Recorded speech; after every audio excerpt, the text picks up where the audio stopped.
Hi everybody. This is a video response to Gypsy Chique's fabulous Art of Tarot series, and her last video was on the moon, and so that's what we'll be doing today.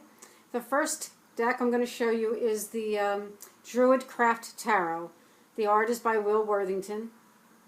It's a beautiful deck, as I've said before, and you can see the waning moon up top, and rather than those traditional Masonic towers, the severity and mercy that you normally see, this takes on a more earthy direction, which I prefer. And they are standing stones. You can see them here. Standing stones. And then the wolf and the dog, which are the guardians to the gateway that these stones are creating here. And there is the crayfish here. And of course the water, which is reflecting the moonlight and connecting with the moon energy. Okay. This deck is a very strong read, by the way. It's a nice deck. Okay, I want to show the Thoth deck, but I just want to say before I show it, before I had worked too much with tarot, I had studied some Egyptian astrology and medical astrology, the way they did it. And they brought in other aspects of the moon that you don't generally see too often in tarot. And one of those aspects are that of that real feminine energy, that sensual energy, and that fluidity of movement, all of that, and also, of course, there's a sense of healing and mother energy to the moon. And I think that Thoth did that a little bit. So let me show you the card. I do like this card. It's probably one of my favorite ones in the deck for some reason. I like instead of the crayfish, this is actually a scarab here. And I think that is showing the energy of death and rebirth and the cycle of the moon and the sun, and how they will engage in this cycle of day and night and life and death. And so they have these structures here as the gateway and the guardians here. And even these guardians have dogs here, their own companions, their own dog companions. I like that he brought in an Egyptian theme here. And Gypsy, those are the gods that you mentioned in other decks.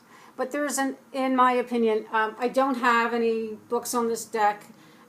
So, this is just my own working with it. So if I'm making any big mistakes or whatever, you guys can let me know if you know something else from your books. But to me, there's an over image here. And it's that of a woman, like this would be her legs. So it's almost like as if a woman is in a position to be giving birth and having that idea of creation. So I think that's interesting. I do like that a lot. I hope you were able to make that out on the screen there. The next one is Anna Kay, and it's very simple and very beautiful and dark. It gives you that mysterious feeling. I like the reflection of the moon on the water, dark and still feeling. There are towers in the back, one on each side of the moon. Her cards are often give you that feeling, very easy to enter the cards. The next, I thought I'd show you the Hesychos Tarot by Mary Griffin. And there is the moon card. And there is another a waxing moon there at the bottom of the face. And the face of the moon has, you could see those kind of cloudy images. And that's to indicate that, you better look twice. Things are not always as they appear the first time around. So there's that essence of illusion here. I think that's really nice. And all of her cards in this deck have interesting symbolism that's unencumbered and just easy to understand. It's a wonderful deck. Okay, now the next deck, which I forgot to show last time, This is from the Book of Shadows, and I had said I don't really like this deck very much. And, you know, I'm trying to work with it more because, actually because Owl Moon recently put this on one of her lists of decks that she likes and is working with currently at this time. You know, I'm trying to, so here it is.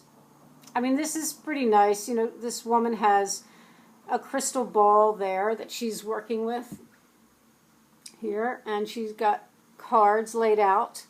So it brings in that sense of intuition.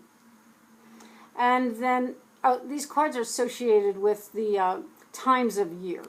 And so up top here you see the moon, and there is this sense of, you know, reapers and that energy of like a death cycle. So that's interesting. I still feel that it's missing some other aspects of the moon that I would like to see, but I'm working on it. I'm going to show you, the next three cards are all going to be by Robert Place.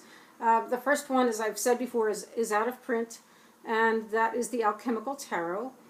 And he's using Diana here, who's the goddess, you know, associated with the moon. She's got two dogs, a white dog that's standing, and a red or darker dog there that is laying down. And the dogs represent the active and passive principles. Because again, this is alchemical, so you know that is always going to be in these cards, that theme. There is the crayfish up top, and because the moon card, the moon card is not part of the, well, it is not an alchemical process, but it is more that the alchemical process is on its way to be completed, and the moon card represents the mother stone, and she is waiting for the masculine seed to come in, and then later we get to the philosopher's stone. So very interesting deck. And let's move on to his another deck of his, which is also old, but I think you can still get it, but not on his site. I will do a review on it, because I want to do a review on all of his decks. But this has to be, I don't know, 7 years old or so. And this is his Vampire Tarot, which is based on the,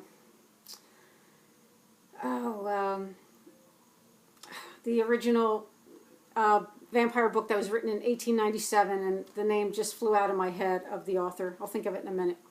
But I like this moon card. And she is just manifesting right from the moon energy and the moonlight. I think it's a stunning image. Oh, Bram Stoker.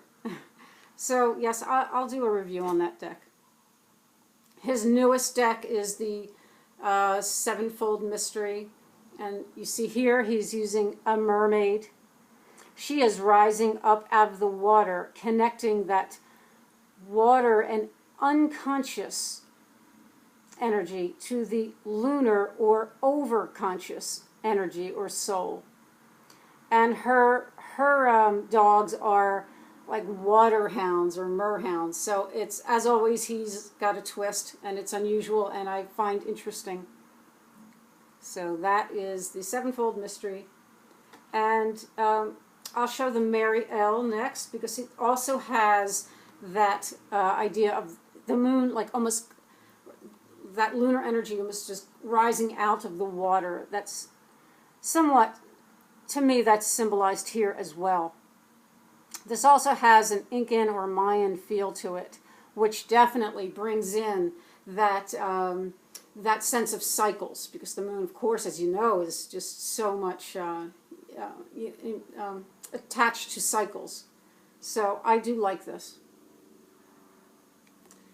And, you know, I also forgot to do the Housewife's Tower last time for the star, so I have the moon here. And it's fun as always.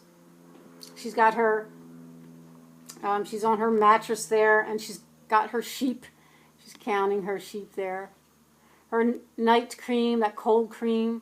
I love the big smiling moon and these curlers. And it's just fun and cheerful as always.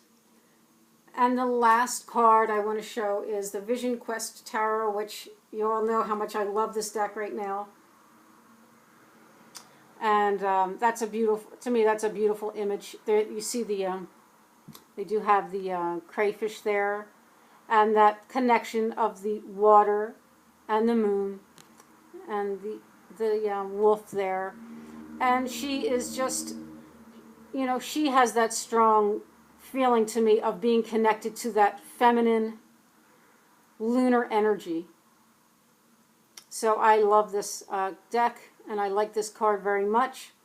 And I guess that's all the cards I have to show. So I will link Gypsy's information below. Thanks, everybody. Thanks, Gypsy. See you soon. See you for the sun. Bye.